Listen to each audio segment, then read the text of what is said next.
দুটো হাত নেই, তবু সব আছে। স্ত্রী, সন্তান, টাকা পয়সা কিংবা জনপ্রিয়তা, কোনো কিছুরই অভাব নেই জীবনে। এমনকি আল্লাহ এতই দিয়েছেন যে নিয়মিত দান করছেন। 50 জন ছাত্র নিয়ে একটা এতিমখানাও চালাচ্ছেন। অথচ একসময় অনেকেই তাকে বলেছিলেন ঢাকায় গিয়ে ভিক্ষা করে খেতে। ল্যাংড়া খোরা বলে খোঁচানো, মা বাবার চরিত্র হনন করা তো ছিল খুবই সাধারণ ঘটনা। বলছিলাম কন্টেন্ট ক্রিয়েটর মিরাজ আফ্রিদির কথা। দুটো পা দিয়েই যিনি লিখে ফেলেছেন নিজের ভাগ্য। পরিশ্রম আর হার না মানা মানসিকতা দিয়ে যাপন করছেন এমন এক জীবন যা দুই হাত থাকা অনেক মানুষের জন্য স্বপ্ন মাত্র। জন্ম থেকেই দুটো হাত নেই মিরাজ আফ্রিদির। তার আসল নাম মিরাজুল ইসলাম। কৃষক বাবা ও গৃহিণী মায়ের 3 সন্তানের মধ্যে তিনি সবার ছোট। প্রতিবন্ধী হওয়ায় ছোটবেলা থেকেই অবহেলা ও বৈষম্যের শিকার হয়েছেন তিনি। তবে হাল ছাড়েননি।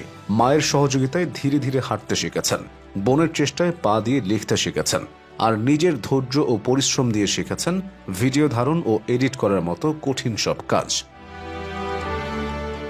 অভাবে জর্জরিত এক কৃষক পরিবারের সন্তান মিরাজ। পিএসসি পরীক্ষার সময় তার ফর্ম ফিল আপের টাকা দেবার মতো সামর্থ্য ছিল না। ফলে তাকে নিয়ে মানবিক প্রতিবেদন তৈরি করেছিলেন পাবনার এক সাংবাদিক। আর সেই প্রতিবেদনের মধ্য দিয়ে তিনি নজরে পড়েছিলেন তৌহিদ আফ্রিদির বাবা এবং মাই টিভির পরিচালক নাসির উদ্দিন সাথীর, যার ওসিলাতেই বদলে গেছে মিরাজের কষ্টের জীবন। পিএসসির পর থেকে তৌহিদ আফ্রিদির বাবার সহায়তায় পড়াশোনা চালিয়ে যেতে থাকেন মিরাজ। ক্লাস 9-এ ওঠার পর শুরু করেন ইউটিউব ও ফেসবুক চালানো। এক পর্যায়ে নিজেই একটা মোবাইল কেনার আবদার করে বসেন। তখন তার মা ছাগল বিক্রি করে মাত্র 3800 টাকায় তাকে একটা মোবাইল কিনে দেন। এই মোবাইল দিয়ে তিনি নাম লেখান কন্টেন্ট ক্রিয়েশনে। ভিডিওতে তুলে ধরেন দৈনন্দিন নানা জিনিসপত্র, কিন্তু তাতে খুব একটা ভিউজ হয় না।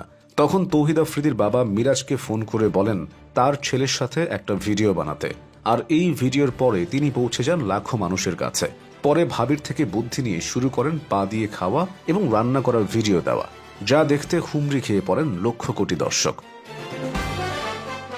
পরিচিতি পাবার পর অনেকেই মিরাজকে মেসেজ করা শুরু করেন। আর এরই ধারাবাহিকতায় একদিন তার পরিচয় হয় স্ত্রী সুমাইয়ার সাথে।